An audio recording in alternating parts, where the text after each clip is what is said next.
good evening all. Hey, what's that rumble I'm hearing?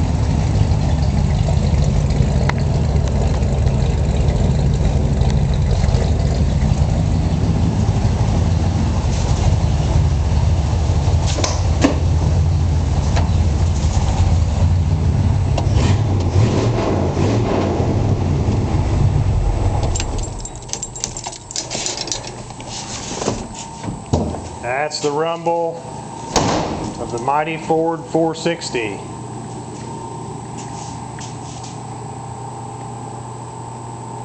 In the 74 Ford F-350. Yeah, got him going today. We took it out of service, I don't know, 7-8 years ago, something like that. We still use it around the farm there. I keep it in the next bay in the building. Kind of a rolling toolbox.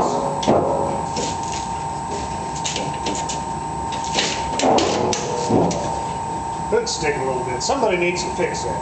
That's what my old boss always used to say. Somebody needs to fix that. That meant he wasn't going to fix it.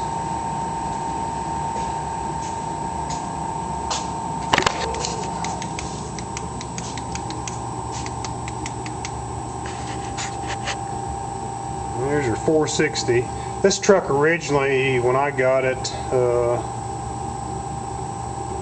had a 360 in it, and we ran that for a couple years until it got to where it burned about as much oil as gasoline.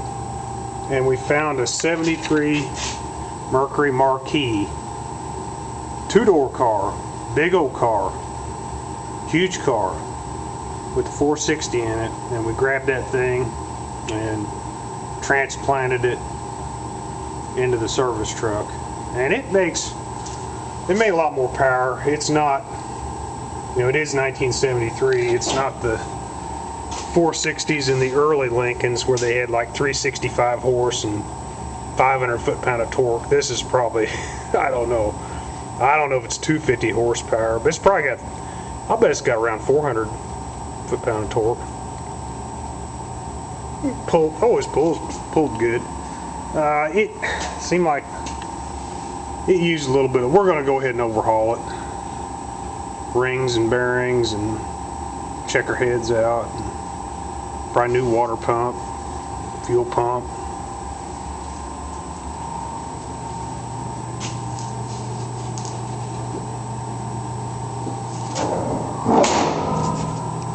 Yeah, this was my first service truck. We put this together, I think we put it together in 91 or 92, I can't remember. So I've had it almost 30 years.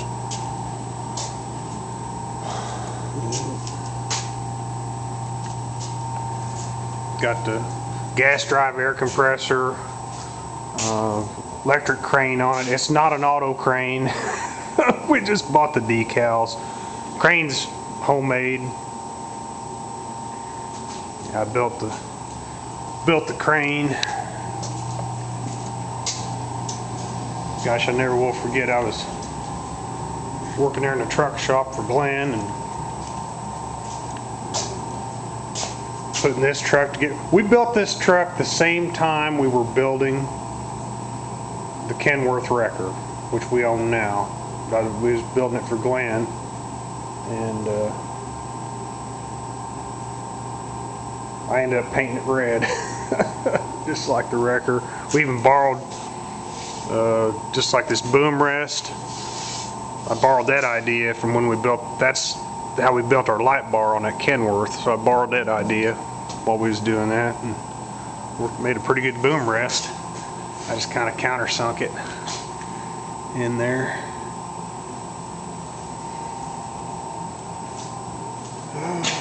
The crane itself, the subframe, this is a Napa hide. This is a Napa hide service bed. I think it's a 80. I think the service bed's 86. So it's pretty new. Yeah, right. Now, first thing we did, as you can see, I never throw nothing away. This is I think it's like a 4-inch channel I had bent. We would have cut a slot in the bed back here. Slid this through and it attaches to the truck frame, both sides. We plated the inside with 1/8 inch, all 3 walls here, angle iron in the corners going up, angle iron all the way around the top. And you see this, some of you truck guys might see that familiar bolt pattern. What we use is our trunnion bearing. That's a Rockwell rear axle out of a tandem. I think it was like a 44,000 pound rating axle. So there's where your brake spider would bolt on. So that gave us a pretty solid foundation. I think we went with 3/4 plate here on top. And on the bearings, I used the same bearings that the truck axle had. It's basically got a pipe inside here that this superstructure is all welded to, and the bearing races are pressed inside that pipe. We would have just packed them in grease. These are super winches. I think that's a 1,000 pound super winch running a 2-part line. A little block there. And I think this is a 2,500 pound super winch. It's running a 4-part line on the boom. And then over here, the way we got the swing, that's with a 3rd winch. And I don't have the shield off now, but it's pretty simple how we did it. It's got a starter pinion on it, and try to get to where maybe you can see under here. I don't know. Might be able to see some teeth there. There's a ring gear. I would have just took off a torque converter. I think I got that from like a Chevy 350. There's a ring gear spotted on there. That's how we get our swing table on it. Pretty handy unit. I rated it at 1,000 pounds, and it's probably working pretty hard. You know, they rate those super winches at 1,000. That ain't lifting though, you know. But most of the time, we're working with stuff. A lot of times we're working with stuff that's 500 pounds and less. Just really handy, or just even 150 pounds, something where a guy get a back injury or something. Very handy item to have. I did use, that's an auto crane controller, 7-wire truck plug, trailer plug, whatever you want to call it. It just plugs in right here.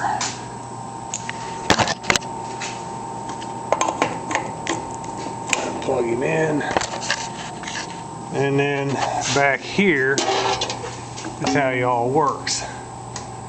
It takes 4 solenoids per winch, so you can reverse it. And that funky looking rascal on top, that is a brake trailer rheostat. I don't have that wired up now. I wired it up. The swing's a little fast on it, and I was trying to slow it down electrically. And if I really wanted to refine it, I need to slow it down mechanically. Probably need to put another jack shaft in here, but you'll see. I'll demonstrate. It's a little bit fast. It's not too bad. You get used to it.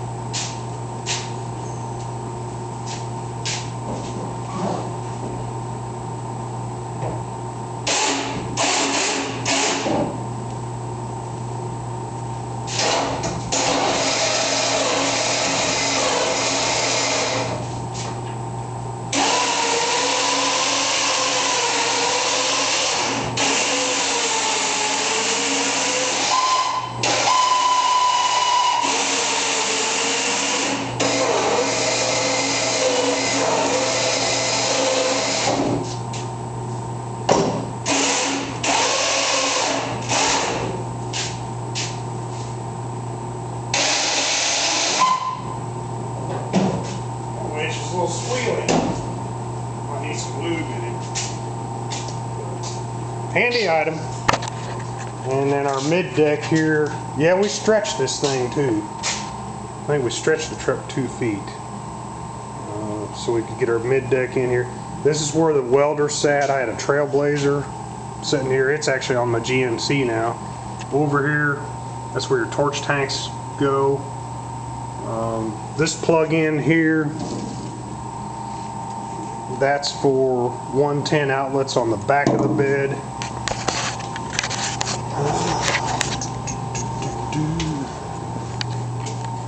And I had a vise mounted back here as well. Yeah, the vise was right here. There's your 110 outlets.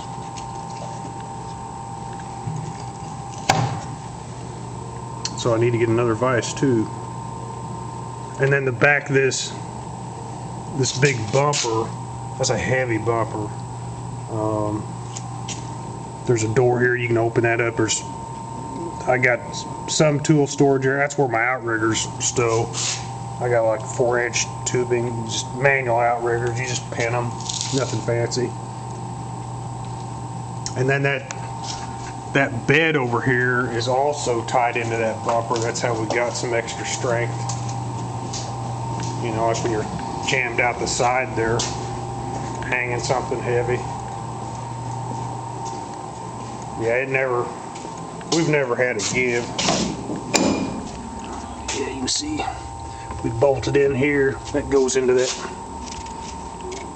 bumper. It's like 1/4 inch thick. Pretty stout. But yeah, we've been looking at used trucks, big trucks for one customer. Of course, when I go to look with him, we're looking at other stuff too. And we got to looking for what used trucks are selling for now, and I thought, man, we got this thing sitting in the shed, and I know all the history on it. I'm gonna have to do brake job all the way around. I'm gonna put tires all the way around. New welder. I have not decided on a welder yet. We are true blue Miller people, always have been. I don't know if we always will be. I'm kind of thinking in mind keeping things simple. Bobcat, but man, them things are pushing $5 grand. Buy one new. I'm kind of tempted just to go in Tractor Supply or Rural King, and they got a Hobart in there for around $3,000. And 99% of our work in field is all stick on DC current, and that's what that machine is. And you know, we need to be able to weld on DC. We need 110, and if you got 240, that's handy too. And it needs to start. That's all we need. So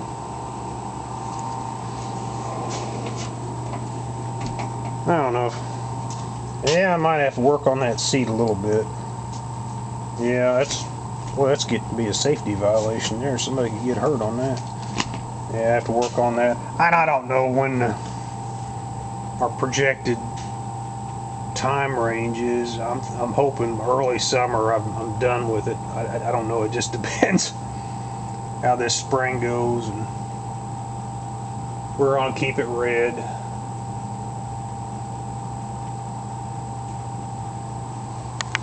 Yeah, 4-speed manual.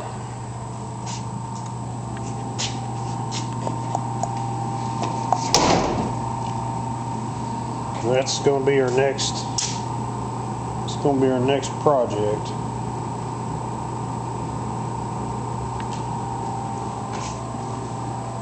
Well, guys, we'll catch you later.